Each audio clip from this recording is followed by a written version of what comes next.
నమస్కారం టీచర్ గారు. నమస్కారం. ఎవరు? నేను టీచర్ గారు, మీ శిష్యురాలు పద్మాని.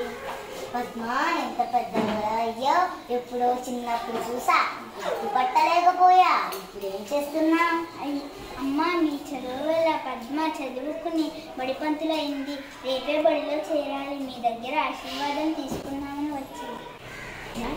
నీ బిడ్డను చదివించావు, అందుకే ప్రయోజకురాలయ్యింది.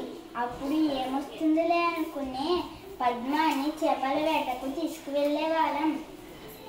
అవును, పద్మ బడికి రాకపోతే నా మనసు ఊరుకునేదే కాదు. అమ్మ, మీరు మా ఇంటికి ఎన్నోసార్లు వచ్చారు, ఎంతగానో బతిమలాడారు. కానీ నేను బడికి పంపేదాన్నే కాదు, పైగా విసుక్కునేదాన్ని. నా మనసు మార్చి బడికి పంపేలా చేశారు. మీరు లేకుంటే నా బిడ్డ ఎందుకు పనికి రాకుండా పోయేవాడు. అవును టీచర్ గారు, మీరు చేసిన పని వల్ల నా జీవితం మారిపోయింది. నాలాగా పడి మానేసిన పిల్లలు ఎంతో మంది ఉన్నారు. నేను కూడా అలాంటి పిల్లల కోసం పనిచేస్తాను. నన్ను ఆశీర్వాదాలు. మిగిలిన పిల్లలకు కూడా నువ్వు ప్రేరణ కావాలి. నీకు శుభం కలుగును గాక. వెళ్ళిరా అమ్మ.